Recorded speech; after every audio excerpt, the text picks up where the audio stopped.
He didn't come to start a fight, he came to say goodbye. A folded flag in his hands, a heart full of silence. That's how Staff Sergeant Daniel Hayes, a decorated Marine, stood outside the church where his wife was being laid to rest. He'd survived 3 tours in Afghanistan, but not the war inside his chest. And just when he thought life couldn't take more from him, it did, because minutes later, a young officer saw a grieving Marine, not as a man in pain, but as a threat, a spark of electricity, a scream, a flag dropped into the mud, and in that one moment the world turned upside down. They thought it would end quietly. But 7 minutes later, Marines took over the street. This is not just a story about pain. It's about loyalty, forgiveness, and the kind of brotherhood that never dies. Stay with me till the end, because what happens next will restore your faith in humanity. Hey, real quick, comment your city below. I'm always amazed by how many places these stories reach. And if you're into true stories with real emotion, make sure you're subscribed. The church bell tolled in the gray morning air, echoing through the cold streets of a small North Carolina town. A light drizzle misted over the crowd gathered outside St. Helena's Church, where a flag-draped coffin rested on the steps. Inside that coffin lay Margaret Hayes, wife of Staff Sergeant Daniel Hayes, a decorated Marine veteran who had served 3 tours in Afghanistan. He stood motionless beside the hearse, his weathered hands trembling as he clutched the folded flag against his chest, the same flag he once fought under. His uniform, though neatly pressed, bore the faint marks of years of service, faded medals, worn patches, and the quiet dignity of a man who had seen too much around him. Townspeople whispered in sympathy, but Daniel heard nothing. The world felt distant, muffled, like he was underwater. His wife was gone. The woman who had written him letters through every deployment, who had waited through every silence, was now just a name carved on polished wood. When the service ended, Daniel walked outside into the drizzle. He stood quietly near the church gate, lost in thought. His face was pale, his eyes hollow but steady. He wasn't causing trouble. He was simply standing, grieving. That's when a police cruiser pulled up. 2 officers stepped out, young, impatient, and unaware of who he was. They'd received a complaint from a nearby resident saying a man in military clothes is acting suspicious. "Sir, we need you to move along," said Officer Jensen, adjusting his raincoat. Daniel didn't respond at first. He was still staring at the church door where his wife's coffin had disappeared moments ago. "Sir," Jensen repeated, firmer now, "you can't stand here." Daniel finally turned his head. "I just buried my wife," he said softly, his voice low and gravelly. "I'll leave in a moment." But the younger officer, Officer Blake, didn't wait. He stepped closer, hand already near his taser. "Sir," I said, "move along now. You're obstructing the exit." Daniel's grief turned to disbelief. "Obstructing?" he whispered. "This is her funeral. That's my wife in there." A few mourners gasped as the tension grew. Jensen muttered something under his breath, trying to calm Blake down. But it was too late. Daniel took a single step forward, not aggressive, just desperate. "Please, give me 1 minute." Blake saw it as defiance. A crack of electric sound split the air. The taser fired. Daniel convulsed.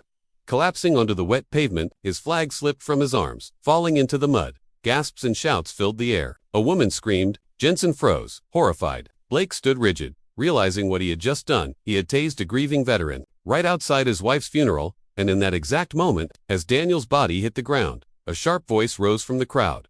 "You just tased a Marine," someone shouted. Heads turned. Among the mourners were several men in dark suits, quiet, disciplined, but unmistakable. One of them stepped forward, revealing a silver ring engraved with the Marine Corps emblem.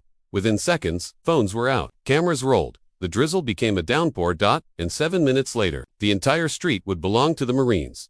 Rain poured harder now, drenching the stunned crowd as Staff Sergeant Daniel Hayes lay motionless on the ground. His flag, his wife's memory, was soaked in the muddy water beside him. Officer Jensen knelt down quickly, his face pale. "Blake, what the hell did you just do?" Blake's hand trembled as he holstered his taser. He moved toward me. "Toward you," Jensen barked. "He's a grieving man. You just hit a Marine." From the crowd, Captain Mason Reed, a retired Marine officer who had served under Daniel years ago, stepped forward. He was tall, broad-shouldered, his sharp eyes burning with disbelief. "Get your hands off him," he said coldly.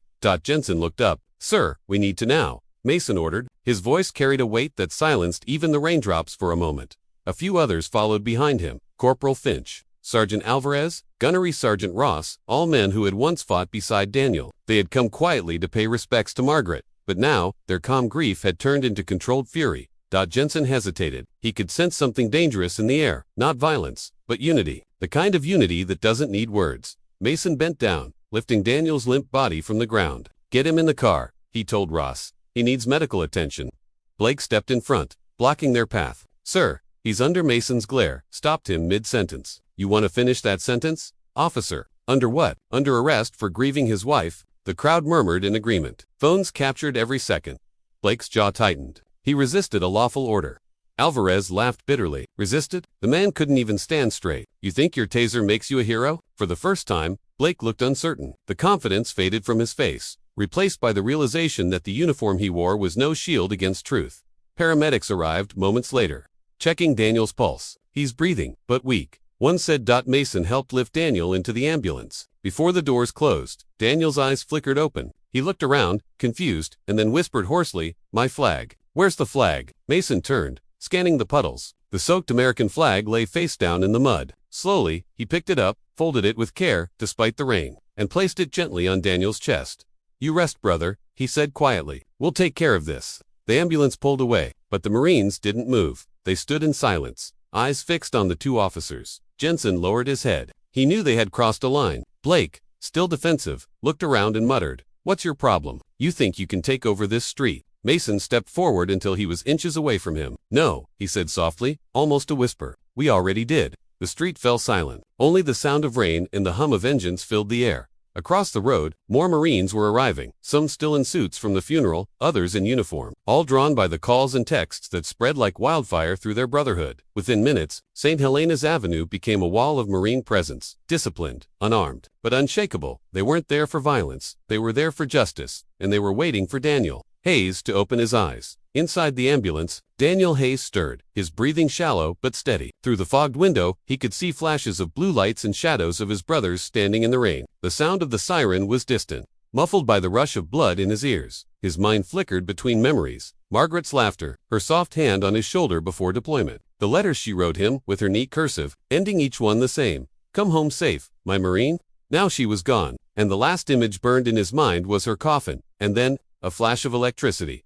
He clenched his fists, the pain returning like a wave. He felt the weight of the folded flag on his chest, muddy, heavy, sacred. Meanwhile, outside the hospital, Captain Mason Reed and the others gathered under the awning, waiting. Their faces were stern but quiet, the way only Marines can be when rage runs deep beneath discipline. "Any update?" Finch asked, rubbing his hands for warmth. But Mason shook his head. "They're running tests. Shock trauma, but he'll live." Alvarez exhaled in relief. "He doesn't deserve this. Not him. Not today." Mason's eyes hardened. "No Marine does." Back at St. Helena's Church, the scene had changed entirely. What began as a funeral had turned into a wall of unity. Dozens of Marines, old and young, had arrived after seeing the videos. Spreading online, the footage was already viral. The caption read, "Veteran tased at his wife's funeral, officers confront Marines." By now, local news vans had arrived. Reporters huddled under umbrellas, broadcasting live. Officer Blake stood inside his cruiser, drenched and shaking. "This is getting out of hand," he muttered, his voice cracking. "We were just doing our job." Jensen didn't answer. His eyes were fixed on the Marines, men standing shoulder to shoulder, saying nothing, doing nothing, yet commanding every inch of the street. It wasn't aggression. It was presence, quiet, powerful, and unmovable. A woman from the crowd, one of Margaret's old neighbors, approached Mason and handed him something wrapped in a plastic bag. A framed photo of Daniel and Margaret on their wedding day. "I think he dropped this," she said softly. Mason nodded gratefully. "Thank you, ma'am. He'll want this." He looked at the picture. Daniel in uniform, Margaret in white, both smiling under a bright sky. Now, that joy was gone. Mason turned to his men. "We don't escalate. We don't shout. We hold this ground until he's okay. That's all." Finch nodded. "A silent guard, like we used to do," Ross added, "for the fallen and the living." And so they stood, arms crossed, heads high in the pouring rain. Passersby slowed their cars, lowering windows in silent respect. Some honked softly, not in anger, but in tribute. Across social media, comments flooded in. "This Marine lost everything, and they still tased him. Those officers messed with the wrong family. Look at those men, no weapons, just loyalty." Back at the hospital, Daniel finally opened his eyes fully. A nurse smiled down at him. "You're awake, Sergeant Hayes. You're safe." He looked around, dazed. Where's the flag?" "It's right here," said a familiar voice. Mason stepped into the room, rainwater still dripping from his coat. He held the folded flag close and placed it gently in Daniel's hands. Daniel's eyes filled with tears. "They tased me. At her funeral." Mason's voice was low but steady. "I know, and the whole country's seeing it right now." Daniel looked confused. "What do you mean?" Mason leaned forward. "That video, it's everywhere. And your brothers, they're not leaving that street until they see you walk out of here." Daniel blinked, struggling to understand. Why would they do that? Mason smiled faintly. "Because Brother Marines don't leave one of their own behind. The next morning, the sky over St. Helena's Avenue was clear, but the air was heavy with tension. The rain had stopped, leaving behind puddles that reflected the red, white, and blue flags held by silent Marines standing in formation.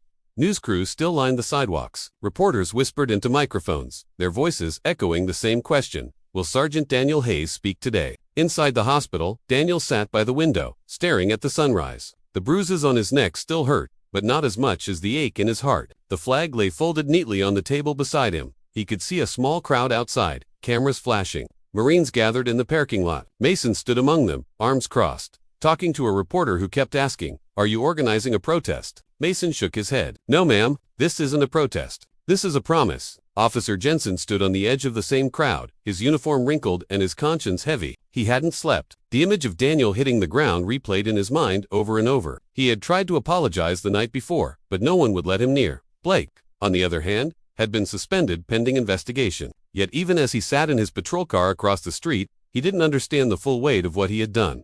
When Mason saw Jensen, he didn't scowl or shout. He simply said, "If you want to make it right, don't talk to us. Talk to him." Jensen nodded, swallowing hard. Inside the room, Daniel heard the soft knock. "Come in," he said quietly. Jensen stepped in slowly, hat in hand. "Sergeant Hayes, I wanted to say, I'm sorry. What happened yesterday, it shouldn't have."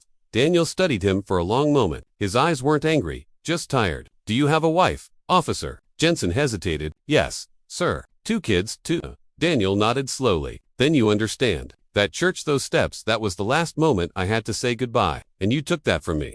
Jensen's voice cracked. "I know. I'll live with that, sir. I just wanted you to know that I'm going to make sure it never happens again. Not to anyone." Daniel said nothing for a while. Then he extended his hand. It was a small gesture, but it broke something deep inside Jensen. The officer gripped it tightly, whispering, "Thank you, sir." Mason watched from the doorway, silently approving. That was the Marine way. Forgiveness didn't mean weakness. It meant honor.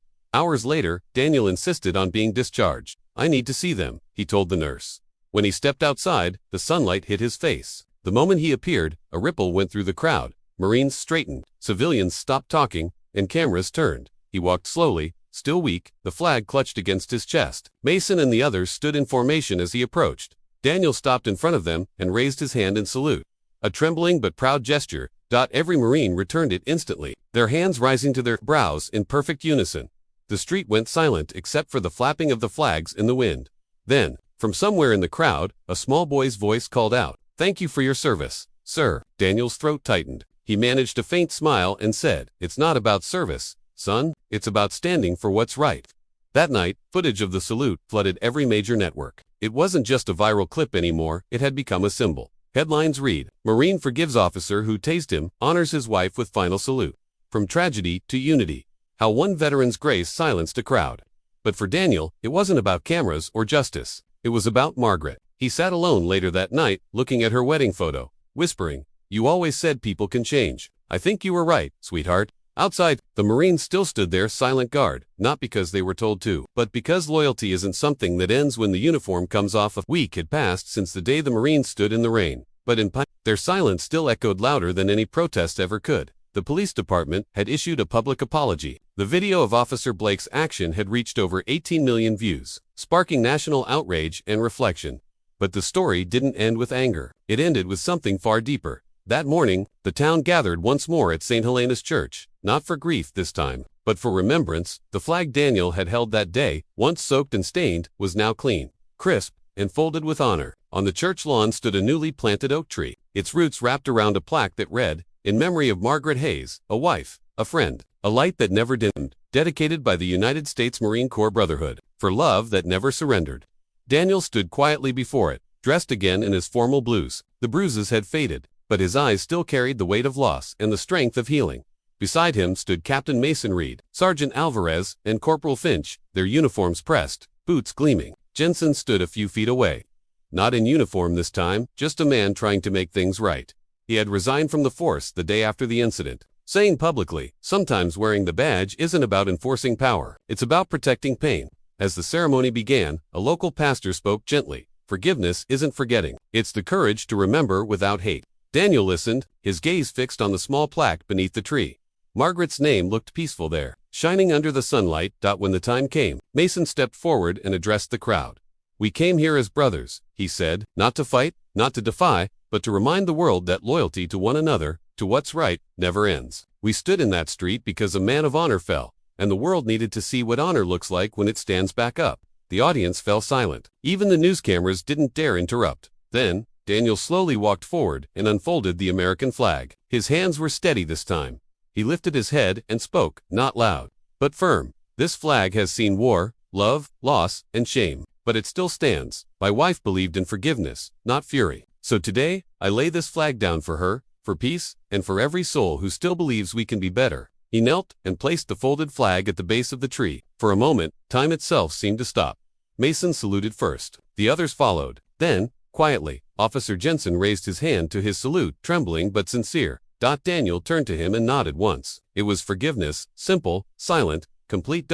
As the crowd dispersed, Mason stood beside Daniel. "You know, brother," Mason said softly, "you turned a tragedy into something sacred. You gave the world a lesson it needed."